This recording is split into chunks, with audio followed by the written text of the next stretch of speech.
So గిరి గారు ఇప్పుడు మాట్లాడతారు. గిరి గారు ఏదైనా మళ్ళీ మంచి స్తోత్రం, రాగం. హలో అండి, ఇక్కడికి వచ్చిన పెద్దలకి, పాత్రికేయ మిత్రులు అందరికీ నమస్కారం అండి. ఇప్పటికీ చాలామంది చెప్పారు మా ఉత్సవం గురించి. ఇది మా డైరెక్టర్ గారు మెయిన్ ఉద్దేశం ఏంటంటే నాటకాన్ని కూడా బతికించుకోవాలి.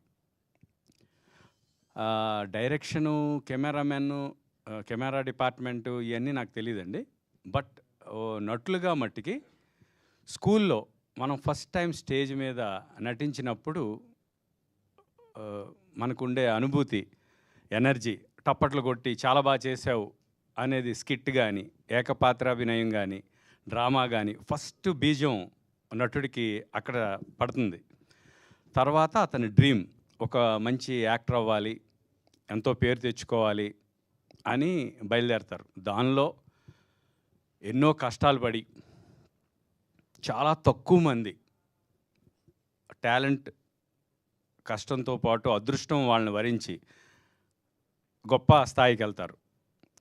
అది సినిమా ఇండస్ట్రీ అవని, నాటకాలు అవని, ఎనీవేర్ మొత్తం ప్రపంచంలో ఈ సినిమా కన్నా ముందు ఏది మనకి ఎక్కువ ఇన్స్పైర్ చేస్తుంది అంటే నాటకం. వరల్డ్ మొత్తంలో అండి, అది మైమ్ అవని, స్టేజ్ ప్లే అవని, ఎనీథింగ్, నాటకం. చాలా గొప్ప గొప్ప నటులు మన తెలుగు ఇండస్ట్రీకి నాటకం నుంచి వచ్చారు. నాటకంలో ప్రదర్శనలు ఇచ్చి అక్కడ చాలా మంచి పేరు తెచ్చుకుని తర్వాత సినిమా ఇండస్ట్రీకి వచ్చారు. డెఫినెట్గా నాటకం కన్నా సినిమాలో కొంత డబ్బు ఎక్కువ ఉంటుంది, కానీ సక్సెస్ అయ్యేవాళ్ళు చాలా తక్కువ మంది అండి. ఈ ఇండస్ట్రీలో కూడా సక్సెస్ అయ్యేవాళ్ళు చాలా తక్కువ. ఒక 100కి ఒక 10% అనుకోవచ్చు సక్సెస్ అయితే. సో నాటకం అనేది మర్చిపోతున్నాం, దాన్ని ఎంకరేజ్ చేయటం మానేస్తున్నాం. దాన్నే నమ్ముకుని, అంటే వాళ్ళు సినిమా ఇండస్ట్రీ వైపు రాలేక, సురభి దే నెవర్ డ్రీమ్ అండి. సురభి నాటకము వాళ్ళని చూశాను, వాళ్ళకి చేతులెత్తి దండం పెట్టినా సరిపోదు. ఎందుకంటే ఒక సాక్రిఫైస్ లాగా, అంత సాక్రిఫైస్ సినిమాలో కూడా ఉండదేమో అండి. వాళ్ళు తరతరాలుగా అదే వృత్తిని ఎన్నుకుని ఎంతమంది ప్రేక్షకులు ఉన్నా లేకపోయినా వాళ్ళు ఆడుతూనే ఉంటారు.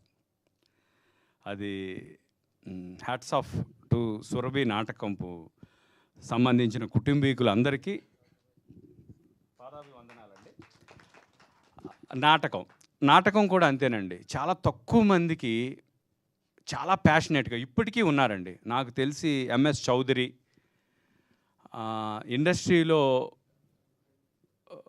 చాలామంది ఉన్నారండి. ఇప్పటికీ సినిమా కన్నా నాటకం కమిట్ అయ్యాము, ఈరోజు నాటక ప్రదర్శన ఉంది అంటే సినిమాను కూడా వదిలేసుకుంటారు. అంటే సినిమా ఎప్పుడు వస్తుందో తెలియదండి. సినిమా డేట్స్ కూడా మారిపోతుంటాయి సిచ్యువేషన్ బట్టి. బట్ నాటకానికి వాళ్ళు ఇచ్చిన ప్రయారిటీ. కొంతమంది యాక్టర్స్ సినిమా ఉందంటే నాటకం వద్దులే అని కూడా సినిమాకే ప్రయారిటీ ఇస్తారు. కానీ కొంతమంది నాటకానికే వాళ్ళు చాలా గొప్పోళ్ళండి. ఎందుకంటే అమ్మను మర్చిపోకపోవటం.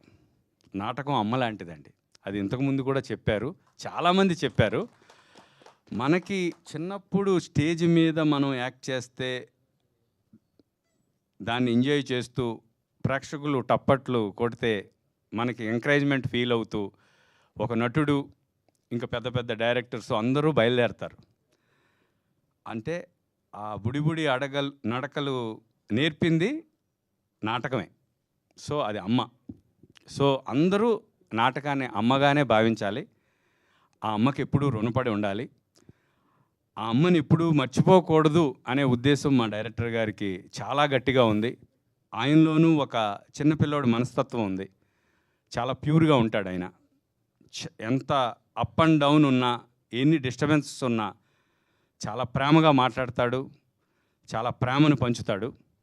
అలాంటి డైరెక్టర్ ఫస్ట్ టైం డైరెక్ట్ చేశాడు. మీ అందరూ ఎంకరేజ్మెంట్ కావాలి. దానికి మా పాటేల్ గారు చాలా బిగ్ సపోర్ట్. అంటే చెప్పటం వేరండి. ఇప్పుడు మేము కూడా దీన్ని ఎంకరేజ్ చేయండి అనడం వేరు, తీయటం వేరు, చేయటం వేరు. అది ప్రొడ్యూసర్ గారు డబ్బు పెడితేనే జరుగుద్ది.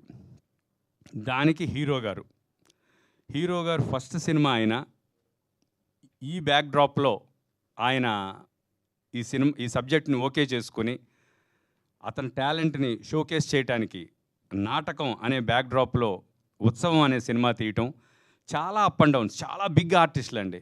వాళ్ళ కాంబినేషన్స్, ఒక్కొక్కసారి షెడ్యూల్ మిస్ అయితే మళ్ళీ వాళ్ళ డేట్ దొరకటం చాలా కష్టం. అంత స్ట్రగుల్లో కూడా దే మేడ్, అంటే యు నేమ్ ఇట్, ఆ తరం ఈ టైంలో ది బెస్ట్ ఆర్టిస్టులు అందరూ ఉన్నారండి. అందరూ చాలా పెద్ద పెద్ద ఆర్టిస్టులు అందరూ ఉన్నారు. వాళ్ళందరినీ పెట్టి ఉత్సవం తీసి మీ అందరి ముందుకి వాళ్ళ ప్రోడక్ట్ని ముందు పెట్టారు. ఇంకా మీరే వాళ్ళని ఎంకరేజ్ చేస్తూ వాళ్ళకి బెస్ట్ విషెస్ ఇవ్వాలని మనస్ఫూర్తిగా కోరుకుంటూ మీ Giridhar. Thank you so much అండి. Thank you.